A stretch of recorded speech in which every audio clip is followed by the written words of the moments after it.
you think this glass is empty? Actually, it's full of air. Air is all around us. We can't see air, but by performing some simple demonstrations, we can see many of the things it does. We can see that this glass is full of air when I push it under water. The air in the glass takes up space and prevents the water from entering.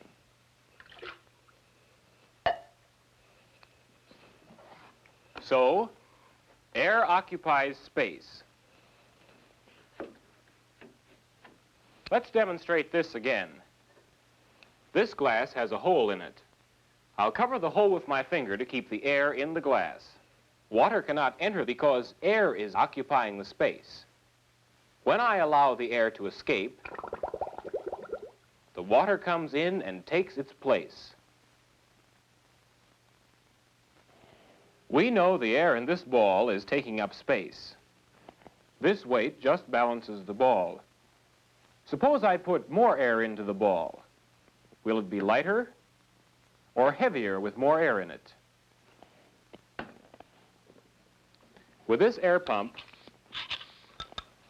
I'll put more air into the ball.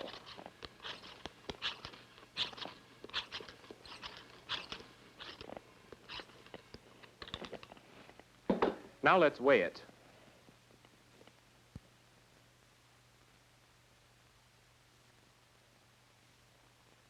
It is heavier with more air in it. So, air has weight. Let's demonstrate this in another way. This can contains air. When I place it in water, it barely floats. Now, since air has weight, what will happen to the can if I add air from this hose?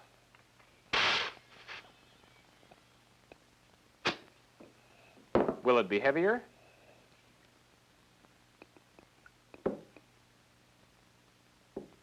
Yes, the can sinks.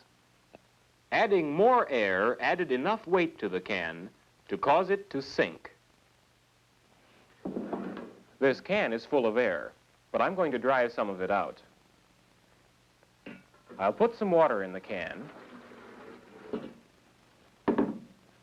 and this hot plate will boil the water, changing it to steam. The water is boiling now, and the steam is filling the can, driving the air out. Carefully, to avoid getting burned, I'll take the can off the hot plate and put the cap on. As the steam inside the can cools, it condenses back into water, taking up less space. Now there is less air inside the can than there was before. Watch what the air pushing against the outside of the can is doing. The can is being crushed by the air pressing on it.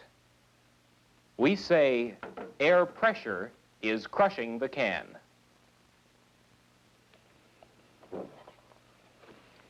Air exerts pressure. We had very little air pressure inside the can. The air pressure around it was much greater, great enough to crush the can. What would happen if the air pressure around the container were much less than the pressure inside it? We can find out with these two glass cubes. They're filled with air and sealed so the air cannot escape. This pump, called a vacuum pump, can remove much of the air from this jar.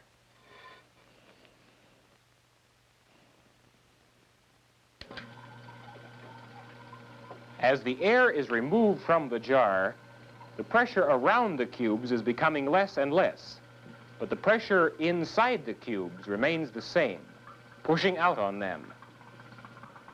Now, watch closely as the air pressure around the cubes becomes much less than the air pressure inside the cubes.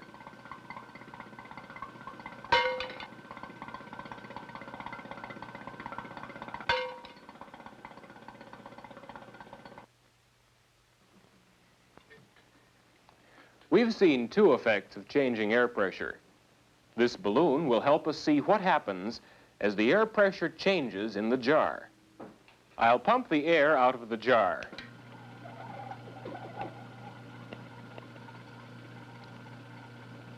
As the air is removed from the jar, pressure around the balloon becomes less, and the greater pressure inside the balloon causes it to expand.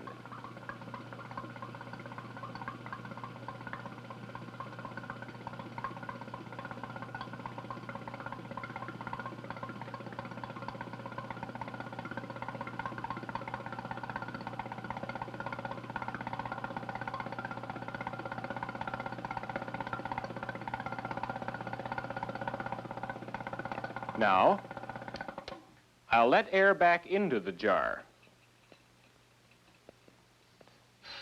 As the air pressure increases, it pushes in on the balloon, making it smaller. The balloon does not change in size when the pressure inside and outside the balloon is the same. That's why our bodies are not crushed by air pressure.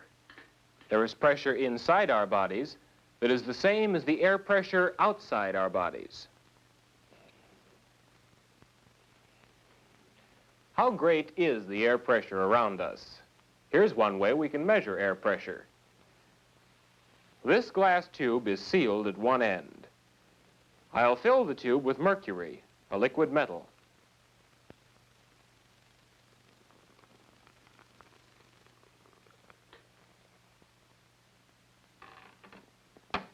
Now the tube is completely filled with mercury, and there is no air left in it. I'll place the open end in this bowl of mercury.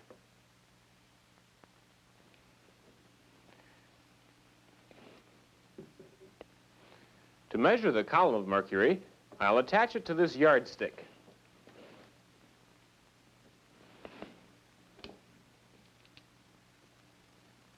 Now, do you know what I've made? It's a simple barometer. Here's how it works. We know the space at the top of the tube contains no air because the tube was filled with mercury. So there is no air pressing down on the top of the mercury column. But at the bottom of the barometer, there is air pressing down on the mercury in the bowl. This air pressure holds the mercury up in the tube. By measuring the height of the column of mercury, we can measure the air pressure. At sea level, normal air pressure will hold up about 30 inches of mercury. Now, let's see what will happen if we change the air pressure on the mercury. To change the air pressure, we'll use a barometer sealed in this tall jar. The jar is connected to the vacuum pump in such a way that I can pump air into the jar as well as out of it, changing the air pressure on the mercury. Of course, this will change the pressure more than it would ever change in our atmosphere. When I use the pump to remove air from the jar, the pressure supporting the mercury column becomes less. The column of mercury gets lower. Now, I'll pump air into the jar. As the pressure increases, the column of mercury gets higher. By measuring the height of the mercury column, we can measure the change in air pressure. Scientists know that when the air pressure around us changes, the weather usually changes. So, measuring the height of the mercury column helps us in predicting the weather. Many newspapers tell what the barometer reading is every day. So, air is all around us. And even though we can't see it, we can see the things it does. Let's remember what we've seen. Air occupies space. Air has weight. And air exerts pressure.